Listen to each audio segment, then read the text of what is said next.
Ladies and gentlemen, normally I would give off a little bit of enthusiasm to these videos, and I'm very excited since this is going to be my first PLE review. I'm not doing anything, any Raw review and whatnot. I'm very excited, but I'm pissed.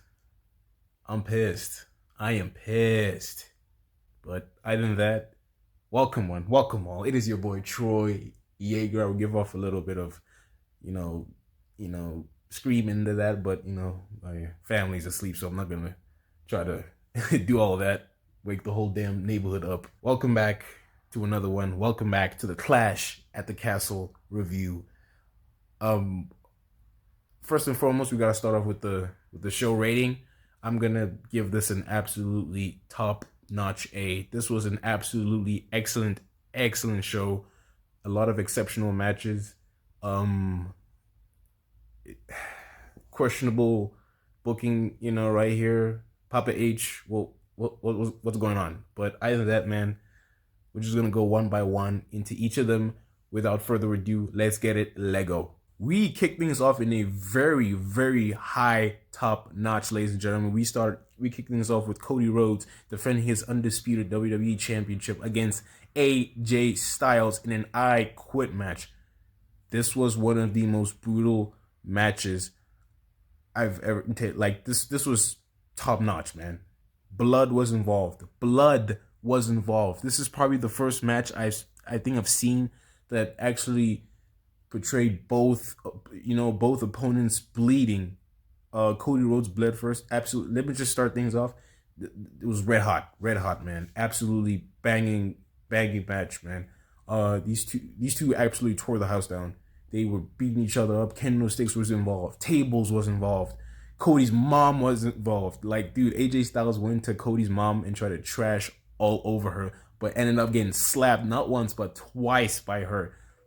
And man, Cody Rhodes, absolute fighter, man. He was just showing that warrior spirit, not quitting, telling AJ Styles, hell no, I ain't quitting. And there came to a point in the matchup where I think, what is it? AJ Styles handcuffed Cody Rhodes with a bunch of handcuffs, and then he was bashing him with a steel chair, I believe. Yeah, with a steel chair. I couldn't to see that much because of my server connection, but other than that, man, this was an absolutely brutal matchup. Cody Rhodes also gaining the upper hand, finding some restraint on the handcuffs, actually throwing a chair. AJ Styles went out to the outside, try to do I think a 450 splash or phenomenal forearm, if I believe. And then Cody Rhodes came out of nowhere and just chucked the whole chair at him, him diving on to the table that was placed outside early on to the match. And Cody Rhodes just went absolutely just homeland. He went rogue. Ended up handcuffing AJ to the ring, absolutely battering him with a couple of steel chairs. And we also saw a moment where Cody Rhodes was this close to actually hitting AJ Styles with a steel steps that he brought inside the ring. But AJ Styles, shocker of it all, said I quit, and the match was over. Cody Rhodes retains the undisputed WWE Championship. This was a phenomenal match. This is obviously the end of their feud. AJ Styles, you might need to reconsider that retirement. You might need to run it back and retire for real this time. But if there isn't anything left for AJ Styles, what an absolute career that this man has had, man. Over, I think 30 or 40 years, no, 30 something years. AJ Styles has been one of the most prolific performers in wrestling history, and this was such a banging way to go out. I mean, he said I quit, but other than that, man, banging away, man. What an absolute crazy start to the show. Cody Rhodes is still your undisputed WWE Championship. What's next for him? Hey, we'll just find out, man. The Rock? Randy Orton? We'll keep that, we'll look out for that. Up next, it is the Women's Tag Team Championship Triple Threat match. Bianca Belair and Jade Cargill defending the World Tag titles against Zoey Stark and Shayna Baszler and Scotland's own Eliza Dawn and Elba Fire. This was I don't want to say standard because this was on a PLE, but No, it was good. It was good. It was good. A lot of spots. And Jade, we gotta talk about Jade, man. I don't want to say the naughty word, but she was botching. She still needs a lot of work, but I can already tell the IWC is gonna be on Jade's ass for this, man. Like, Bianca Belair is obviously carrying the group and all that stuff. Look, guys, Jade Cargill still needs a lot of work. You know, people are blaming Triple H for putting her in this position way too early than, she has to be. But, guys, it's not her first time messing up in a PLE, man. Backlash was something else. That was mainly Kairi Sane's fault, I could say, but not in that, man. The botch happened, and Bianca Belair hit.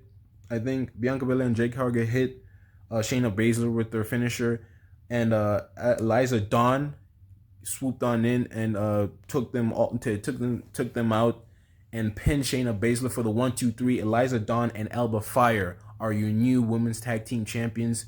Absolutely great stuff, man. They deserve it. They was really, they weren't doing as much lately, because female wrestlers, female tag team and all that stuff. And this is obviously a feel-good moment for Alba Fire. As you guys may know, her mother recently passed, in a tragic accident, all that stuff. So it was great. Great stuff, man. Great stuff. A little home field, home field warmth, But other than that, man, it was passable. It was a passable.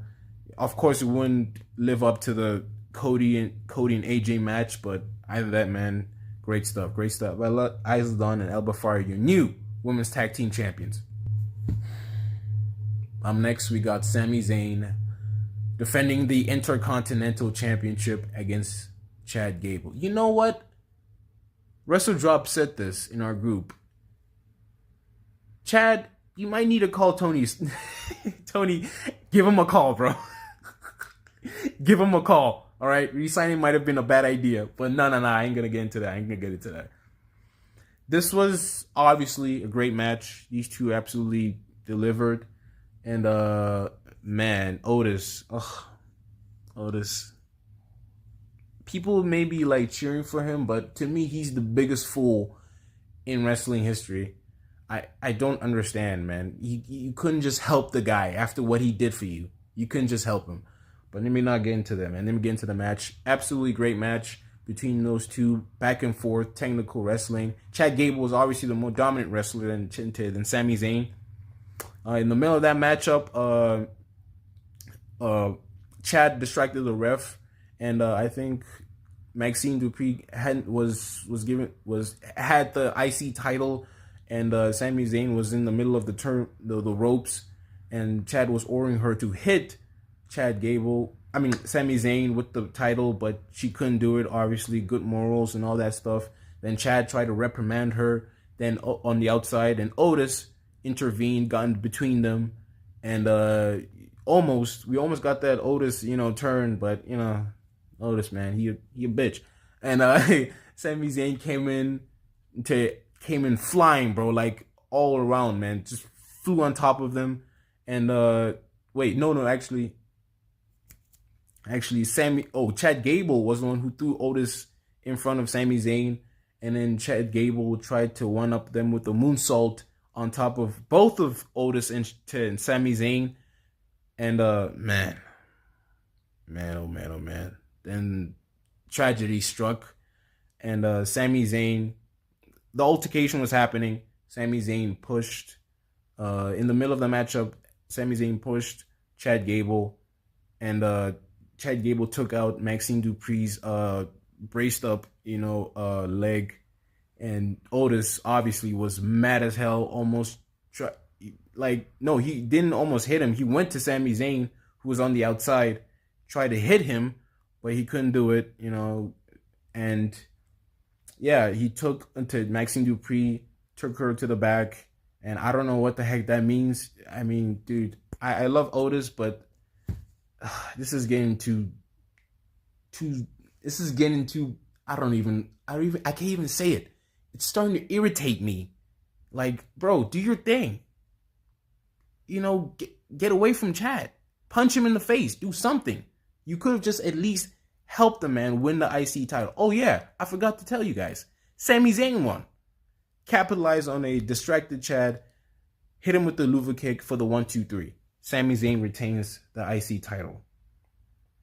After everything that Chad had to do to get his this opportunity, went through a fantastic heel turn. Been doing some of his finest work to date, and he still ends up with an L. Explain that to me. Please explain that to me. But let me not get into it. Oh my gosh, Chad Gable unfortunately did not successfully win the IC title, and Sami Zayn wins the IC title. And he gave him the, like, indicates that that's it, man. No more chances for you. What do I think about this? It's blasphemous.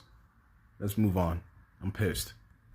Up next, we got the WWE Women's Championship on the line. Bayley defending her title against Piper Niven, Scotland's own Piper Niven.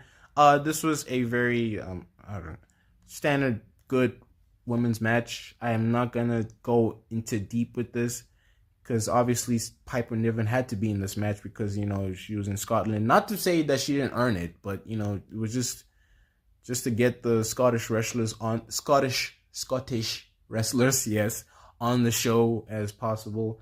And but yeah, man, Piper Niven really came out, you know, she really did put in the work and all, you know, but weird finish at the end, you know, Bayley hitting her with the roast band. It was weird, but yeah, let me not get into much with that. Bayley retained the WWE Women's title. Scotland obviously giving her a standing ovation. She deserves it. She deserves to be in the spotlight, man. But she did portray herself as a credible opponent for a women's world title. Hopefully there will be more for her down the line. But other than that, man, it just wasn't her time. Bayley with the win. So that means Bayley is going to SummerSlam to face Nia Jax. And Nia Jax better win. She better win. Alright? She better win. Oh my gosh, man. She better win. Up next, we got the main event. Drew McIntyre, Scotland's prodigal son, the Scottish psychopath, the Scottish Terminator, versus Damian Priest, El Campeón, defending his World Heavyweight Championship in the main event. This was an absolutely great match. Damian Priest really showed out tonight. He proved, why do I keep saying mixing pronouns? I'm sorry. He really came out and he really showed everybody that he's a main event player. This is actually his first solo PLE main event. You know, great stuff for him, man. He really proved that he could hang with the big dogs, you know. But this was a great match. Back and forth as usual. Near falls. Damian actually kicked out of the Claymore by Drew. That was shocking. Drew kicked out of the South of Heaven by Damian Priest. And the real bullshit that happened after that was the referee getting knocked out. And we were like, oh shit, here we go. Here we go. Here we go. Here we go. This couldn't get worse, right? You bet your ass it did. Drew McIntyre hits Damian with the Claymore. Drew McIntyre calls for a referee. We see a referee come in. 1, 2, no. It's Philly Phil. It's Fragile Phil. It's CM Douchebag. I'm sorry, CM Punk. Count 1, 2, doesn't count the 3. He was wearing a referee shirt, by the way. Drew McIntyre looks at him with such disdain. Tries to choke him. And CM Punk ends up kicking him directly in the groin. In the Scottish groin. In the tiat. Shot right there. Shot. Hopefully he knows what I'm talking about. in the taint, so to speak. Damian Priest capitalizes.